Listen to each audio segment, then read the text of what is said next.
Mega అభిమానులకు సంక్రాంతి ముందే వచ్చేసింది. ఈ సంక్రాంతికి విడుదల కాబోతున్న global star Ram Charan pan India movie game changer pre release event ఇవాళ రాజమండ్రి సమీపంలోని వేమగిరిలో జరగబోతుంది. ఈ కార్యక్రమానికి డిప్యూటీ సీఎం జనసేనాని పవన్ కళ్యాణ్ హాజరవుతున్నారు. దీంతో ఒకే వేదికపై బాబాయ్ అబ్బాయి అభిమానులకు డబుల్ డోస్ ఇచ్చేందుకు సిద్ధమయ్యారు. ఈ వేడుక కోసం మెగా అభిమానులు 1000 కళ్లతో ఎదురు చూస్తున్నారు. అయితే హైదరాబాద్ సంధ్యా థియేటర్ ఘటన నేపథ్యంలో పోలీసులు ఈ వేడుకను 1,00,000 మంది వరకే పరిమితం చేశారు. గోదావరి జిల్లాలంటేనే మెగా హీరోల కంచుకోటలు. ఇక్కడ మెగా హీరోలంటే జనం పడి చచ్చిపోతారు. అలాంటి ప్రాంతంలో mega power star Ram Charan cinema, అదే pan India movie game changer చిత్రం ప్రీ రిలీజ్ ఈవెంట్ జరుగుతుందంటే ఇక వారి ఆనందానికి అవధులు లేకుండా పోతుంది. అదే శంకర్ లాంటి జాతీయ స్థాయి దర్శకుడు, రామ్ చరణ్ వంటి గ్లోబల్ స్టార్, డిప్యూటీ సీఎం హోదాలో ఉన్న పవన్ కళ్యాణ్ వంటి అతిరథ మహారథులు వస్తున్నారంటే ఇక చెప్పేదేముంది. దీంతో ఈ వేడుకకు ఎలాగైనా వెళ్లి తీరాలని మెగా అభిమానులు ఎదురు చూస్తున్నారు. 2 ఉమ్మడి గోదావరి జిల్లాల మధ్యనున్న వేమగిరి ప్రాంతంలో game changer pre release event ని చిత్ర యూనిట్ వ్యూహాత్మకంగా ప్లాన్ చేసింది.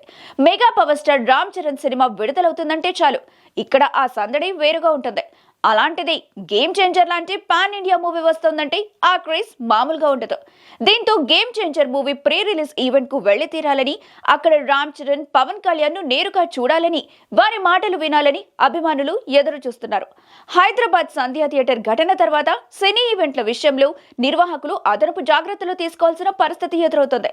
దీంతో వేమగిరిలో జరుగుతున్న game changer movie pre release event కు కూడా పోలీసులు భారీ బందోబస్తు ఏర్పాటు చేస్తున్నారు. బందోబస్తు కోసం ఇతర జిల్లాల పోలీసుల్ని రప్పిస్తున్నారు. ఈ వేడుకకు హాజరయ్యే వారికి ప్రత్యేక పాస్ల జారీతో పాటు కేవలం 1,00,000 మంది వరకే దీన్ని పరిమితం చేశారు. పాస్లు తీసుకున్న 1,00,000 మందికి మాత్రమే ఈవెంట్ కు హాజరయ్యే వీలుంటుంది. మిగతా వారంతా ఇంట్లో, టీవీలోనూ, ఫోన్లోనూ ఈ మెగా ఈవెంట్ ని చూసుకోవాల్సిందే.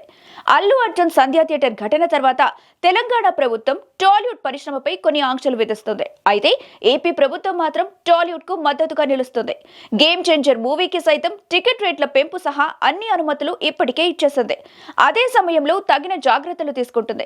ఇలాంటి సమయంలో డిప్యూటీ సీఎం హోదాలో ఉన్న పవన్ కళ్యాణ్ ప్రభుత్వ ప్రతినిధిగా కూడా ఈ వేడుకలో పాల్గొంటున్నారు. దీంతో పవన్ కళ్యాణ్ ఇండస్ట్రీ గురించి ఏం చెప్పబోతున్నారని ఉత్కంఠ నెలకొంది. టాలీవుడ్ ఇండస్ట్రీ ఏపీకి వస్తామంటే ఆహ్వానిస్తామని గతంలో పవన్ చెప్పారు. ఇప్పుడు మారిన పరిస్థితుల్లో ప్రభుత్వ విధానంతో పాటు ఇండస్ట్రీ ప్రతినిధిగా కూడా పవన్ వాయిస్ కీలకంగా మారబోతుంది.